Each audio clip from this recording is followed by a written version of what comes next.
एक छोटे से गांव में एक खूबसूरत लड़की मीरा रहती थी।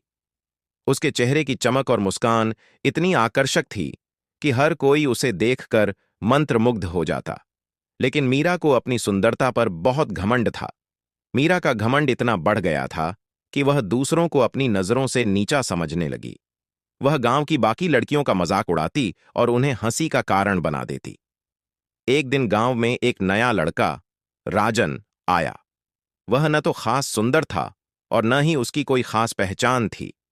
राजन को मीरा की सुंदरता ने आकर्षित किया, लेकिन उसकी घमंड से उसे नफरत हो गई।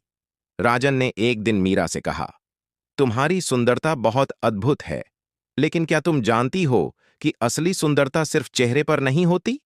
मीरा हंसी और बोली, क्या तुम मुझे सुंदरता के बारे में सिखाना चाहते हो? राजन मुस्कुराए और उन्होंने मीरा को एक कहानी सुनाई। एक बार एक बहुत सुंदर फूल था। वह फूल बागीचे में सबसे ऊंचा और सबसे चमकदार था। हर दिन लोग उसे देखने आते और उसकी सुंदरता की तारीफ करते। उस फूल को अपनी सुंदरता पर बहुत घमंड हो गया। वह दूसरों को नीचा समझने लगा। एक दिन एक बड़ी हवा आई और फूल अपनी जगह से उड़कर गिर पड़ा। हवा के बाद वह फूल चुपचाप जमीन पर पड़ा रहा, लेकिन पास ही एक छोटा सा फूल खड़ा था जो किसी को दिखाई नहीं देता था। वह फूल हमेशा खुशबू से भरपूर रहता था और दूसरे फूलों की मदद करता था।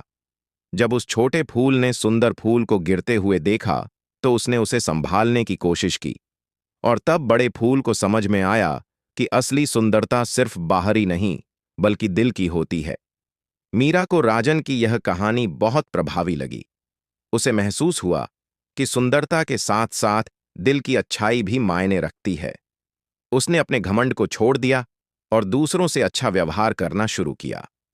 धीरे धीरे मीरा की असली सुंदरता बाहर भी नजर आने लगी, क्योंकि अब उसकी मुस्कान और उसके कर्मों में भी सच्चाई और विनम्रता थी।